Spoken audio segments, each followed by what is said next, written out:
Halo semuanya, perkenalkan nama saya Vekonila Aryani dengan NIM 2300339. Di video kali ini, saya akan kembali menjelaskan kepada kalian mengenai jaminan sosial BPJS Ketenagakerjaan. Tetapi kali ini saya akan menjelaskan lebih rinci lagi mengenai jaminan kecelakaan kerja atau JKK.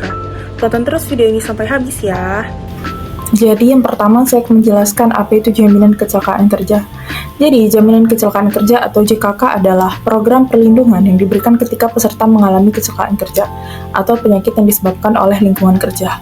Nah, adapun manfaat yang diberikan, yang pertama ada home care service, lalu ada santunan meninggal dunia 48 kali upah, lalu ada santunan cacat total tetap 56 kali upah. Lalu yang keempat ada manfaat beasiswa maksimum 174 juta untuk 2 orang anak. Ini dengan syarat harus mengikuti kepesertaan selama 3 tahun.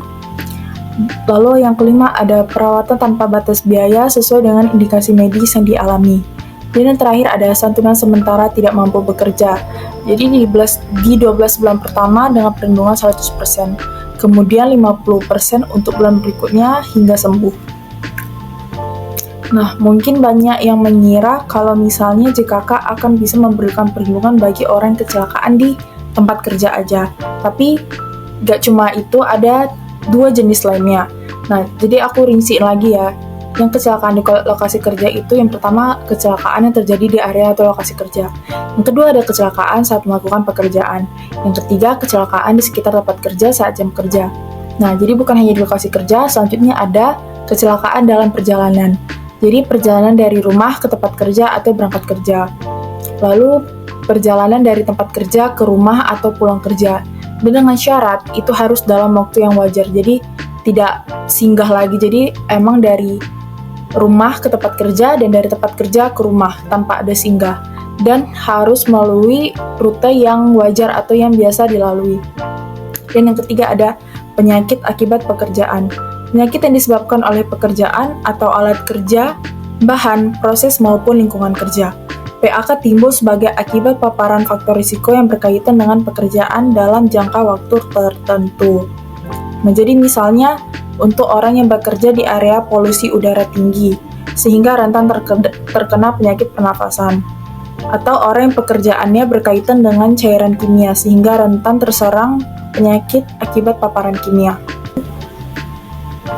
Selanjutnya ada potongan yang dibebankan bagi PU dan BPU.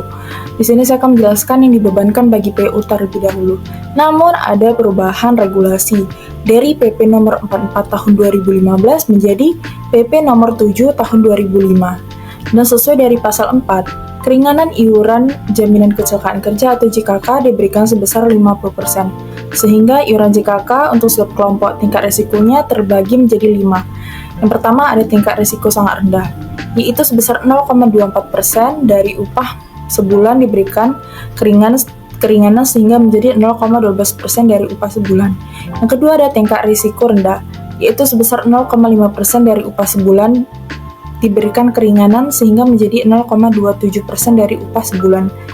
Yang ketiga ada tingkat risiko sedang, yaitu sebesar 0,89% dari upah sebulan diberikan keringanan sehingga menjadi 0,445% dari upah sebulan.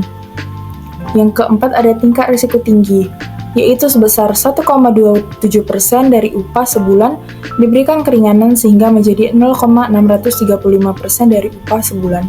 Dan yang kelima ada tingkat risiko sangat tinggi, yaitu sebesar 0,174% dari upah sebulan diberikan keringanan sehingga menjadi 0,87% dari upah sebulan. Nah, untuk potongan dibebankan bagi BPU sebanyak 1% dari upah yang dilaporkan dengan nominal minimal 10.000 jika penghasilannya sampai 1.099.000 per bulan dan iuran maksimalnya sebesar 207.000 bagi peserta yang menerima penghasilan 20,2 juta atau lebih dalam sebulannya. Jadi apa aja sih persyaratan dan ketentuan klaim JKK, PU, dan BPU? Yang pertama, perlu menyiapkan formulir 3 atau laporan kecelakaan tahap 1. Yang kedua, formulir 3A atau laporan kecelakaan tahap 2. Yang ketiga, ada formulir 3B atau laporan kecelakaan tahap 3. Yang keempat, ada kartu BPJS Ketenagakerjaan. Yang kelima, ada EKTP.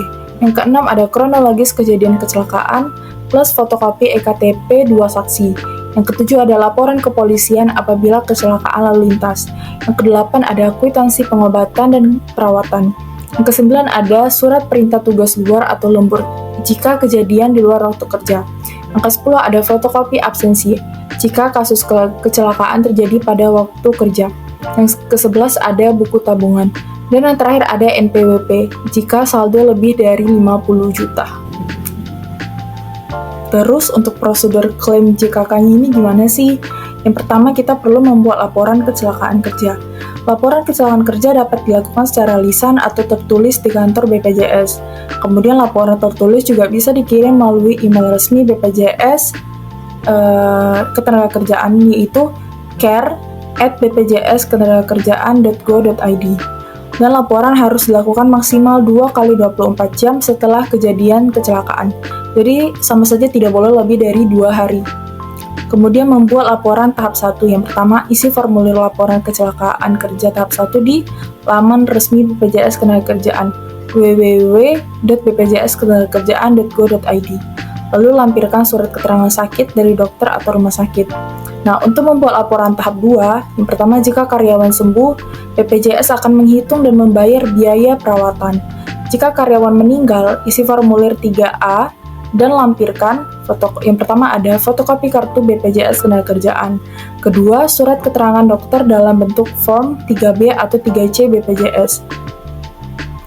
Lalu ada kwitansi biaya pengobatan, perawatan, dan pengangkutan. Nah, selanjutnya nanti BPJS akan menghitung dan membayar biaya. BPJS menghitung biaya perawatan hingga karyawan sembuh atau meninggal. Dan untuk karyawan yang meninggal, BPJS menghitung santunan dan ganti rugi bagi keluarga atau ahli waris. Nah, jadi di sini ada contoh kasus berita yang judulnya terkena kuah bakso dan dilarikan ke rumah sakit. Pedagang di Blora terjamin BPJS Ketenagakerjaan. Jadi sudah aku rangkum dan akan aku ceritakan singkat aja.